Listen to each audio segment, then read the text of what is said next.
ignition running. Liftoff. We have a liftoff. The polls are still open. Yes, it is election day in Georgia and various parts of the nation for local races. If you're over in Monroe, my buddy Ross Bradley is on the ballot, District 3 over there for the City Council of Monroe. Go vote for Ross Bradley.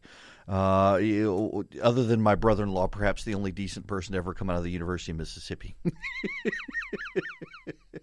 Even if he is a Georgia boy, so we won't hold that against him.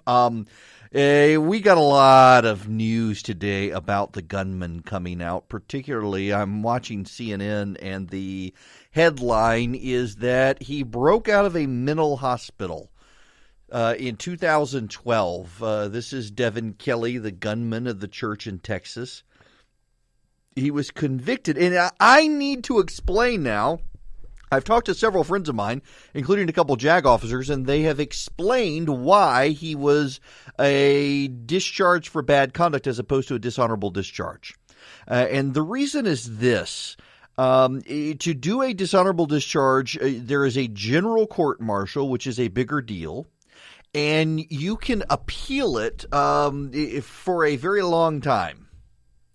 And so most people, other than the really heinous stuff, most people are processed through a conduct for bad discharge, and in a conduct for bad discharge, they have a special court-martial, not a general court-martial, which is more limited rights of appeal, and it is a quicker process. So they can get rid of bad characters more quickly for various violations. And the military does take spousal abuse situations seriously, but spousal abuse typically does not rise to the level of a dishonorable discharge, because dishonorable discharge largely has to do with things done in uniform that bring disgrace, as opposed to just things that are done while you're in the military. Things done in uniform being a key part of it. Hope that brings some clarity to it. There's no reason to call in and keep adding to the record, but that should explain why they did it that way.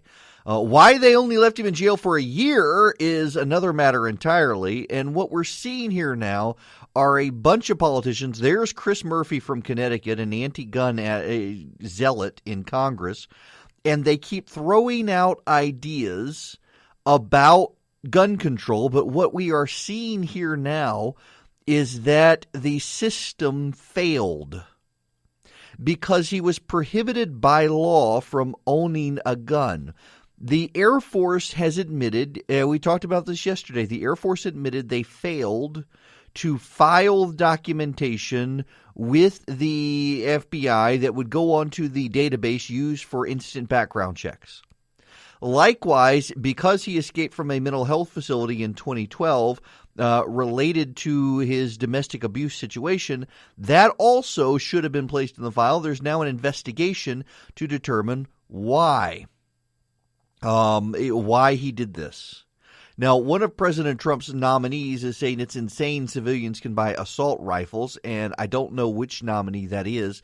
I will find out and tell you, and hopefully they will disqualify the guy, whoever it is, because there's no such thing as an assault rifle. I mean, even the Washington Post is willing to admit that. What we have here, though, is a failure of the existing system. He was not allowed to buy a gun. It was illegal for him to own, possess, or transport a gun under existing law, and yet he did because of a data entry failure by the Air Force, among other things. He was only stopped because of a law-abiding citizen. And I do have to tell you, a buddy of mine, Dan McLaughlin, makes a great point that we should not be cheering on the fact that an armed civilian stopped this individual.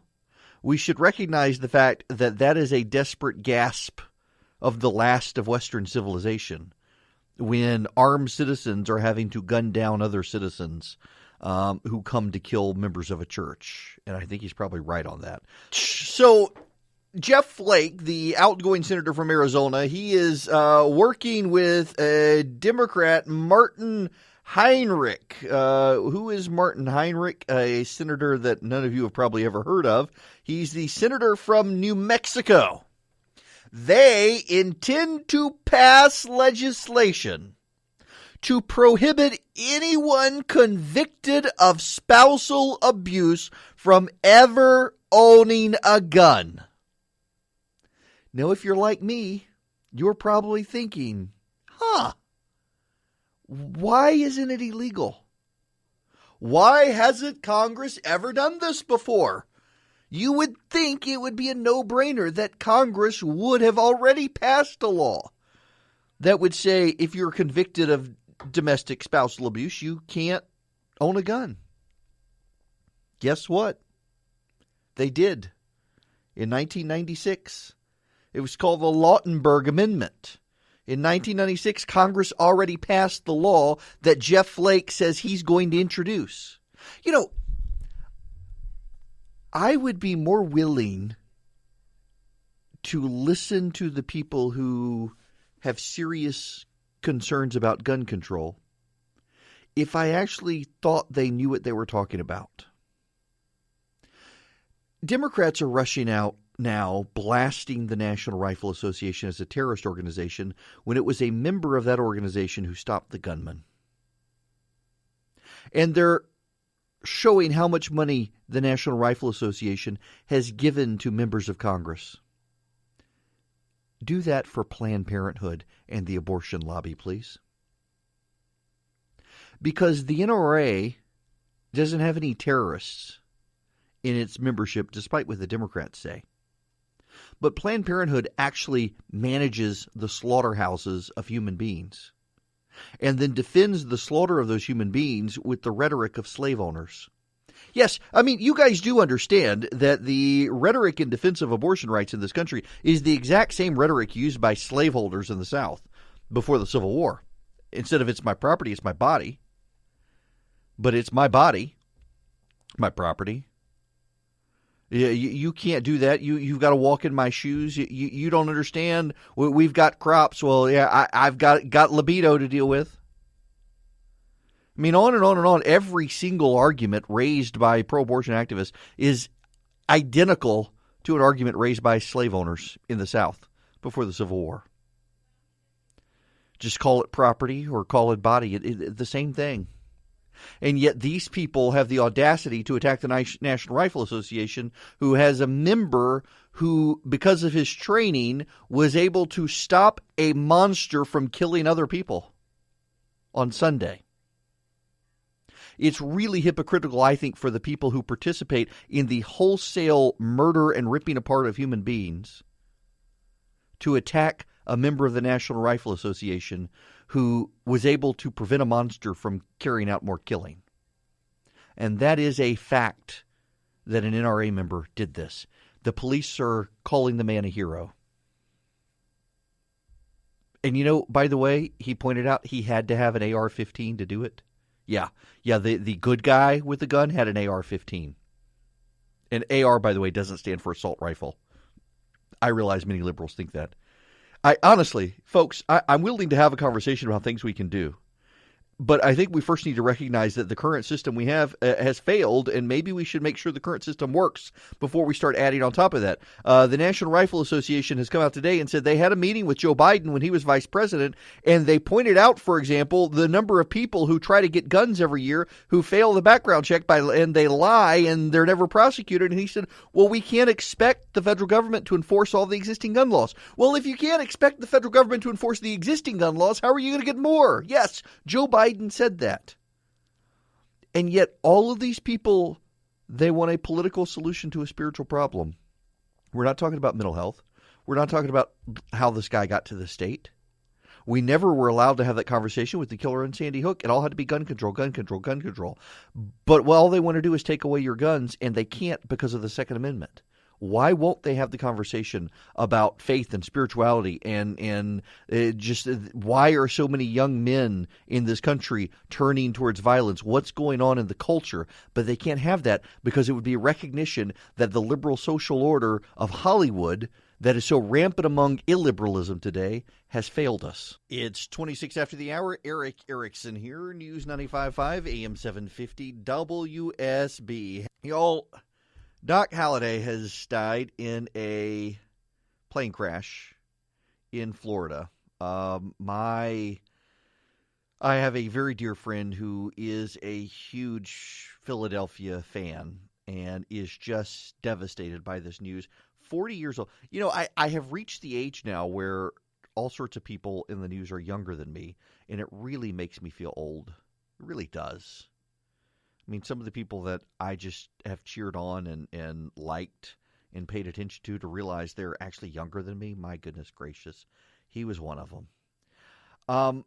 I want to spend just a minute here on the adoption tax credit because a number of you have emailed overnight saying, look, we support adoption, but surely we can get rid of this tax credit. And I agree. In fact, if Congress were going to give us a flat tax and get rid of all the deductions and credits, I would support it wholeheartedly. Just give us all a 10%, 15% flat tax, everybody. But they're not doing that. They're still giving credits and deductions. And they're picking and choosing based on lobbyists, which they're going to keep. And they're keeping the charitable deduction, which is fine, although I think you can get rid of the charitable deduction because I would still give to charity with or without a deduction. But the adoption tax credit, the Republicans believe you should score dynamically these sorts of things, and they're not scoring it dynamically. You give people $13,490 in the abortion tax credit, or the adoption, oh my goodness. See, they're funding Planned Parenthood. That's where my mind is. They're funding Planned Parenthood. They're not funding the adoption tax credit. You do this, and you take kids out of foster care and off the rolls of state welfare agencies, and you actually save money by doing this, and you create productive taxpayers typically. So they should do this to save money. If you're going to pick and choose tax cuts, why not keep the adoption tax credit? We'll talk about it some more on the other side, and the Virginia governor's race when we come back.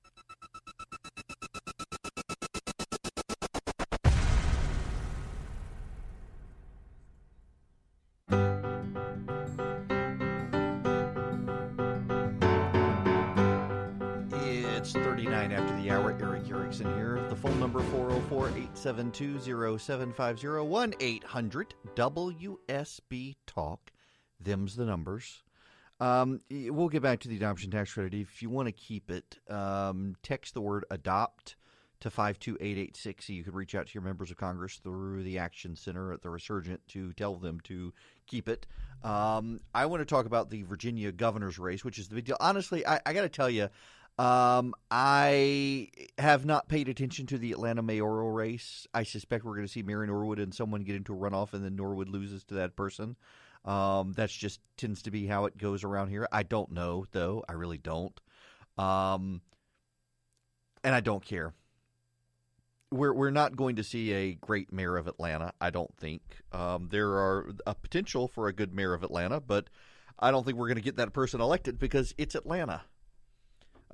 This goes back to my people are stupid motto. That's all I will say about that. The Virginia governor's race is intriguing because in that race you have Ed Gillespie versus Ralph Northam. And Northam is an interesting character because he's running as a liberal Democrat, but he voted for George W. Bush twice. He voted for Bush in 2000 and 2004. And he moved to becoming a Democrat, more a political opportunist, it would seem, and a lot of liberal Democrats don't like him.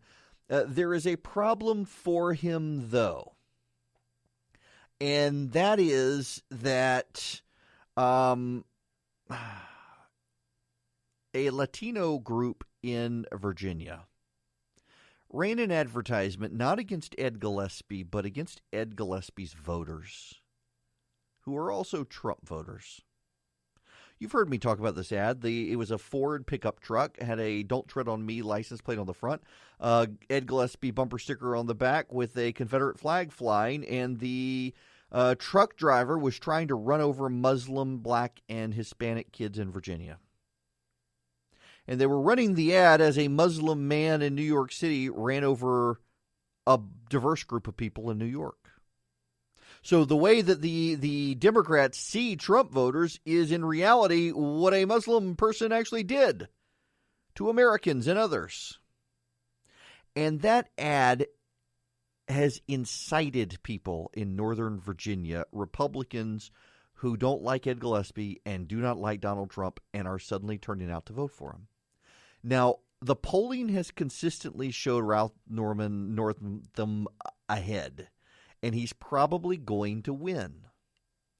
He's probably going to win because Virginia is increasingly a blue state, and Donald Trump is president. And typically, whoever wins the presidency, they then that party loses the governor's mansion of Virginia. Terry McAuliffe, one of the few who was able to pull it off, and he pulled it off, frankly, because Chris Christie screwed up fundraising for Ken Cuccinelli with the RGA at the last minute, and Virginia was a very close race. We will see what happens there tonight. We will also see what happens in Georgia races. But I'm much more interested in what happens in the Virginia race tonight.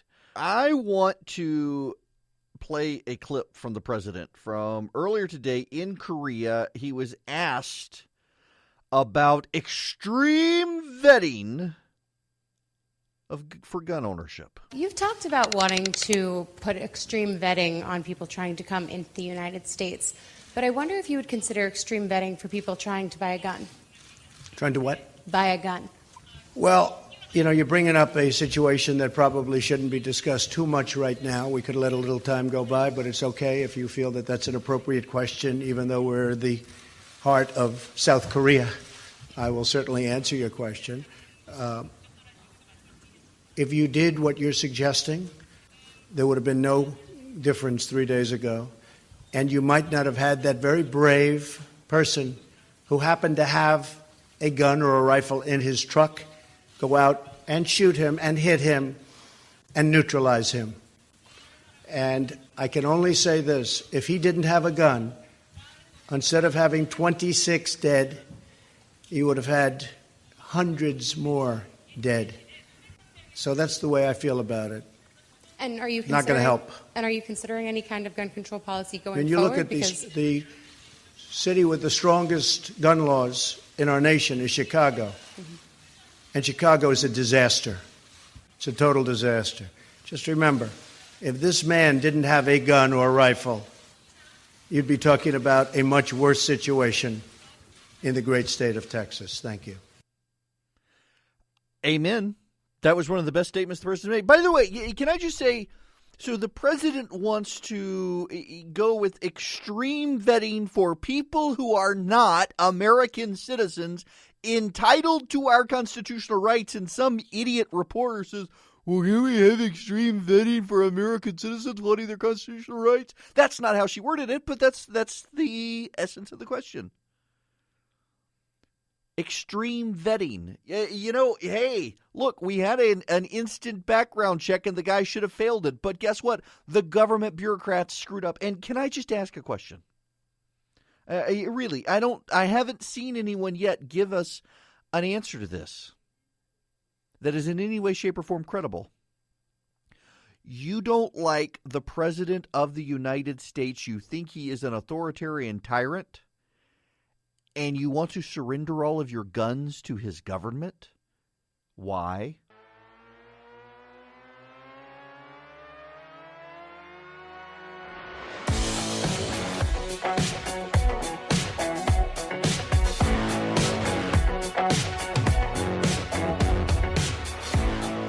Why, hello there. I remember to turn my microphone on this time. In 2010, there were 80,000 attempts by prohibited people to purchase a firearm by lying about it on their 447.3 form, which is the instant background check form.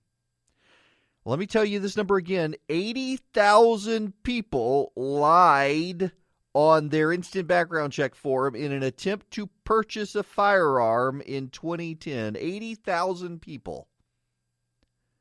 44 were prosecuted.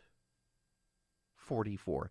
Now, you and I know that there are probably, let's just take half. Let's say it's 40,000.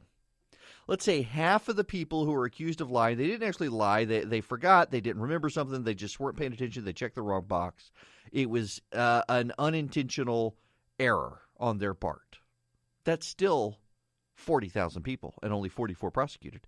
And Joe Biden says that we couldn't prosecute. We couldn't follow up with legal compliance by the federal government, that it would have taken too much time. So, but they want new laws. And you got Jeff Flake out there saying we got to have a law that prohibits people committing domestic assault from money. We've already got that law. That law already exists. What we need is a law that says the military must promptly comply and put all this stuff in the federal system. And you know what? Ted Cruz and Chuck Grassley tried to get that law passed, and the Democrats filibustered it. Yeah, the Democrats filibustered that law. Cruz spoke about that earlier today. When we come back, I'll play the audio on that. And there's a jumping off point as well here. So much of what we're dealing with here with the new North Korean situation, the Saudi Arabian-Iran situation, this gun situation in Texas, these are all the legacies of Barack Obama. And it's real funny. When anything good happens today, the Democrats say, oh, this isn't Trump, this is all Obama. But these are the long-term fallouts of him. These are the long-term fallouts of Barack Obama's policies. And they're like, oh, we can't blame him. It's all Trump's fault. No. The Saudis are responding because of Barack Obama's Iran deal. That's what they're doing. The FBI screwed up and got lax in these gun situations during the Obama era. The gross negligence of Hillary Clinton was amended and walked back by the FBI. Time and time again they've done this.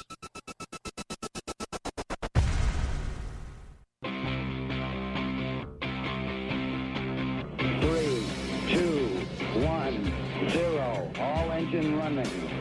Liftoff. We have a liftoff. Y'all, people really are stupid.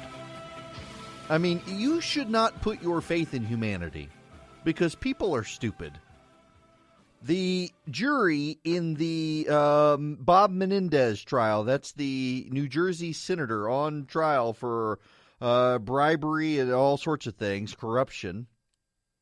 The jury has asked the judge in that case for the definition of a term. They want to know the definition of a word they consider important in the trial. That word? Senator. Yes, friends. The jury in the Bob Menendez trial needed the judge to define the word senator. People are stupid. Oh, boy. We are less than an hour, in fact, 49 minutes away from polls closing in Virginia, the governor's race there, as well as New Jersey. There's a governor's race there as well. At 9 p.m. tonight, President Trump is going to give an address from North Korea. Now, I want to play some audio from Ted Cruz from earlier today that is a great jumping off point for a discussion here. This is Cruz earlier today. This should have been stopped beforehand. Under federal law, it was illegal for this individual to purchase a firearm. He had a conviction for a crime that's punishable by more than a year in prison, and he had a conviction for multiple domestic violence crimes. Both of those, it's already ineligible. But several things happened. Number one, the Air Force, the Obama administration, didn't report those convictions to the NCIS database. That's an endemic problem. It's a problem with the federal government. It's a problem with the states. And so when he went in to buy the guns, they ran the background check, and they didn't find it because it wasn't in the database. But I'll tell you, we could have prevented this. In 2013, in the wake of Sandy Hook, I joined with Chuck Grassley. We introduced legislation that was called the Grassley-Cruz legislation. And it was aggressive legislation targeting felons and violent criminals to stop them from getting guns.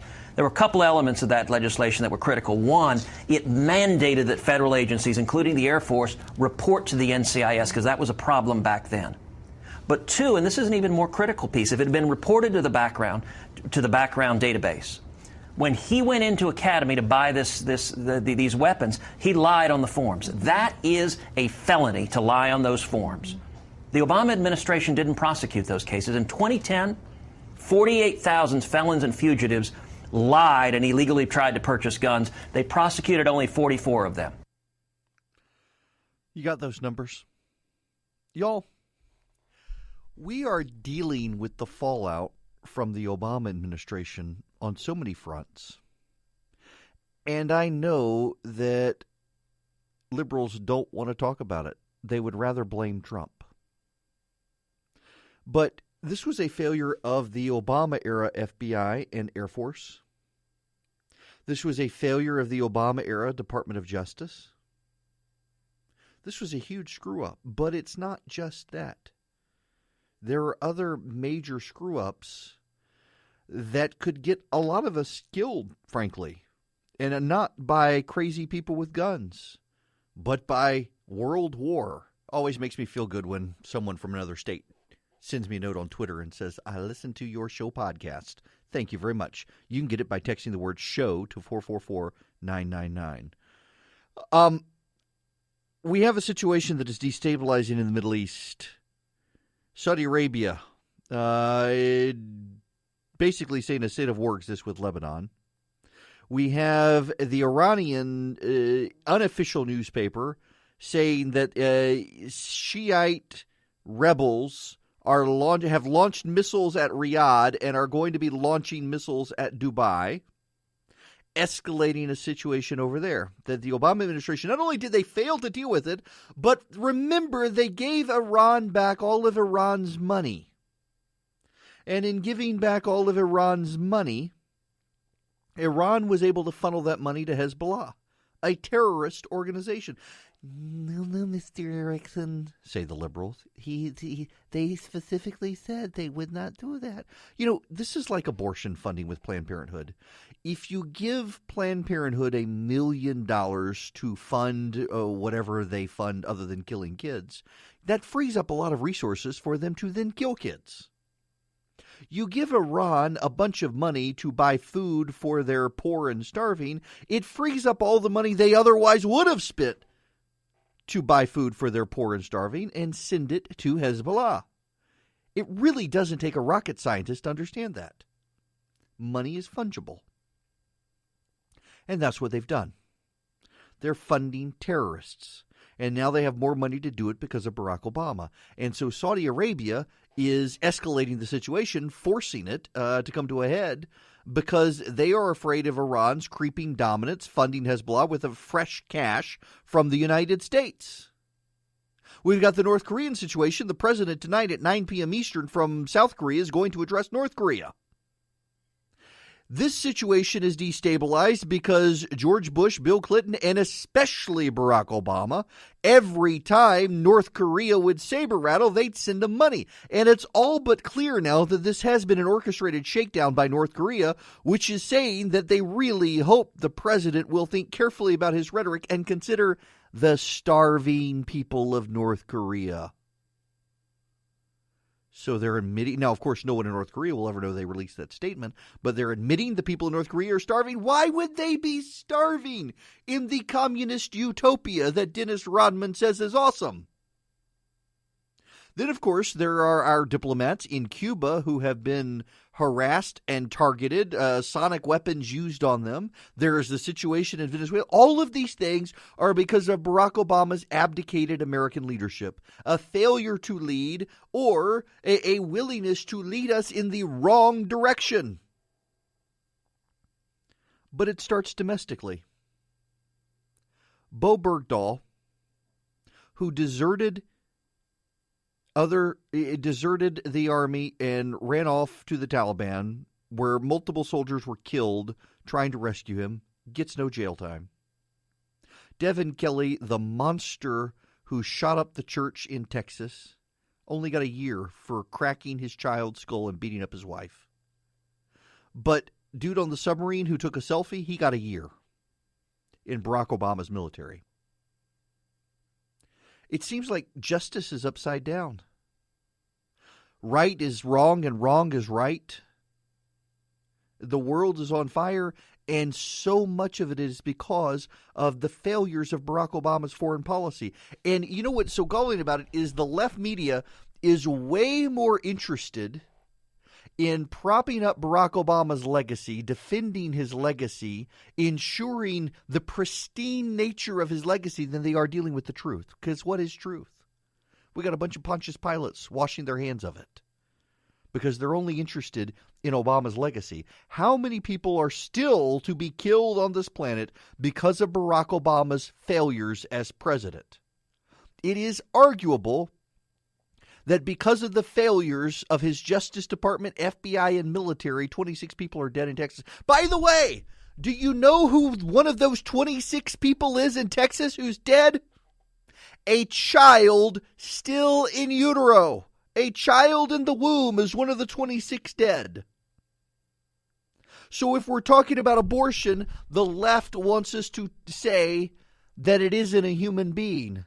But if they're talking about their gun control agenda, why, yes, we're going to count that as another dead body so that we can get gun control. How convenient human life is to these people.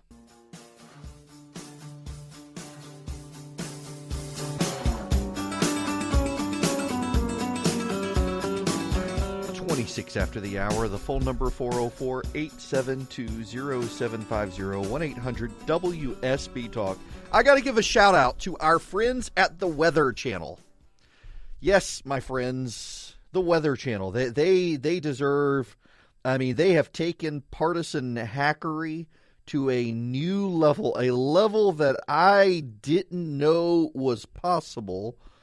For anybody, the Weather Channel website earlier today, a buddy of mine sent me a screenshot, and I'm trying to find it now, and now I can't. But so Syria has signed the Paris Accord. For those of you who don't remember, the Paris Accord is the vanity accord where everyone promises to commit their thoughts and prayers to climate change, and they're not actually going to do anything about it. But if you don't sign it, it means you hate the planet. And the Weather Channel earlier today noting that the United States is now the only country on Earth not committed to saving the planet. Because you know those Syrians and the Chinese and all the rest of it. Yeah, seriously.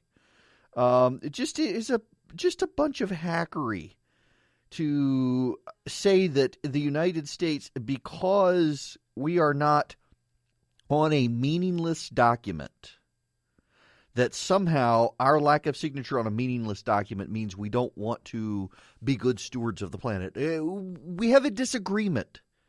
It is a disagreement. By the way, the French are not inviting the U.S. to the latest climate change discussions. Not that Trump or you should care, and the president does not care. He's made that very clear. Good. It's meaningless. Listen, the thing with the Paris Accord is that you could set any goal you wanted, literally any goal you wanted, including do nothing. And you could then be declared a member of the Paris Accord and meeting standards, meeting the voluntary standards. You literally, as a nation, could say you were going to do nothing. And as long as you did nothing and just didn't make the situation worse, you were helping the planet. That's how ridiculous of a fraudulent document it was. But, of course, the left uses it as a weapon against everyone else to presume that without this document, we must hate it. It's like when people, we oppose certain things, like we oppose government-imposed equality. Well, you must hate equality. No, we just don't think it's any place for the government to be dealing with this stuff. Socialists, all of them.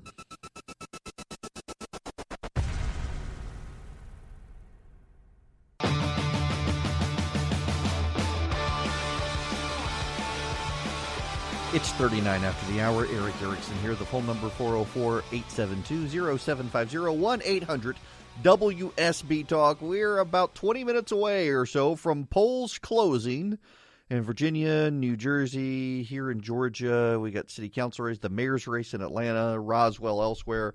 Lots of races. And I don't want to talk about any of them right now. I want to there's a montage some folks put together that I want to play for you right now and discuss. Just listen to this for just a couple of minutes. These God-fearing Christians were in church. They were already praying. Thoughts and prayers did not stop an oversight from the justice system, which enabled a guy who attacked his stepson and assaulted his wife from getting a gun. Thoughts and prayers didn't stop a troubled person from buying assault-grade weapons that took the lives of 26 people in an instant. We see a pattern in elected officials saying we need to send our thoughts and prayers to the families, to the victims, but then not proposing any action. And this morning, Congresswoman Pramila Jayapal of Seattle responded, "They were praying when it happened. They don't need our prayers. They need us to address the gun violence crisis and pass sensible regulation." So Gayle King said at the top there that prayers and hugs are good, and nobody's going to argue that. Governor Abbott basically just said pray harder, work with God. Is that all we can do here? No. Just pray? Thoughts and prayers are not enough. Moments of silence are not enough. Maybe, Mr. Speaker, instead of a moment of silence, the American people could get a moment of action. Now is the time for action. We are past the point of platitudes and prayers. Send the people of Texas your thoughts and your prayers. But first, send them money. How about that? Yeah? Send them money. But right now, these thoughts and prayers and sympathies have become a mask for inaction. Our thoughts and prayers are not even close to enough.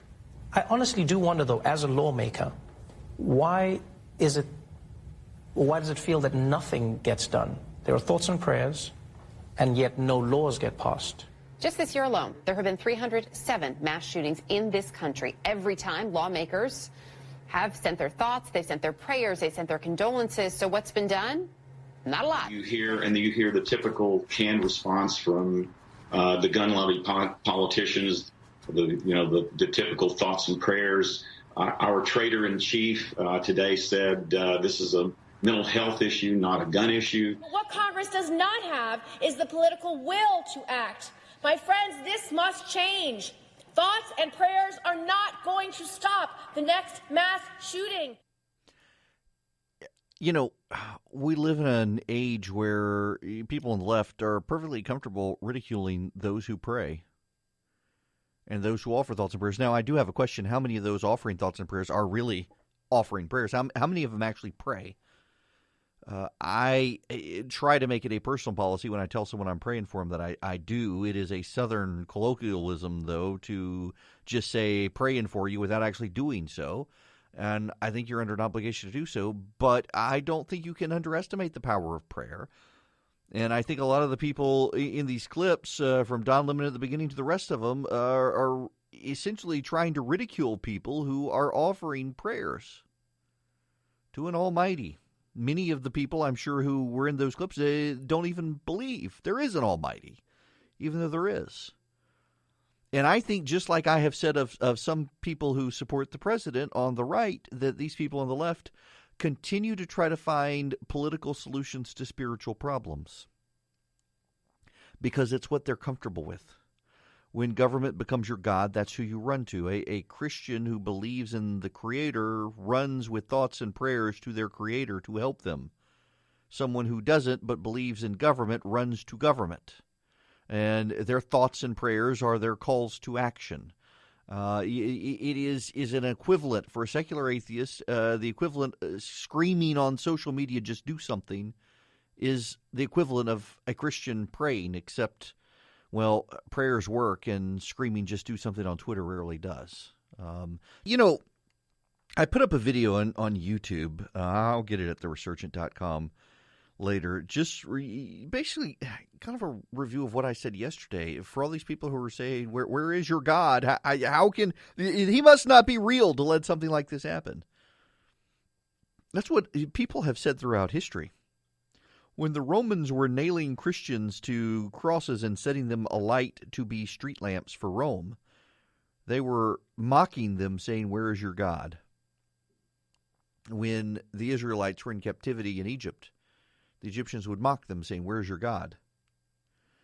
Throughout human history, the Judeo-Christian faith has been mocked that way. Where is your God? Well, he's on his throne, sovereign as ever. And all things still work for the good of those called according to his purpose, and we may not understand that purpose. We may not see the good, but he sees something there. And yes, he did allow it to happen. Why, we don't know. But nothing, not a hair falls out of your head without God allowing it. And we don't understand why sometimes in tragedy, and it opens us up to mockery by these people who ridicule thoughts and prayers. But we know there is a higher, better purpose, a greater purpose, and a plan. And though we should not put our trust in human beings, we can put our trust in God and in His plan. Even if we don't know it or understand it, we get angry sometimes because we don't understand. But it doesn't mean He's not in charge. He's still on the throne. But we're not granted a reprieve from this world. He Himself was not given a reprieve from this world. He Himself, made incarnate, lived in this world, was beaten, tortured, nailed to a cross, died, had a spear stabbed through His side, was still able with His last breaths to say, Father, forgive them, and then conquered death. And we put our trust in Him and know that our eternity is better than our now. If anything, it is an act of mercy by a sovereign Creator who allows the people who mock Him to have a good life now. They do get their best life now. The rest of us who put our faith in Him, well, this is the worst we'll ever have it. So even though it's painful and miserable and people mock us and ask where God is, well, He's on the throne, and one day they too will see Him, whether they like it or not.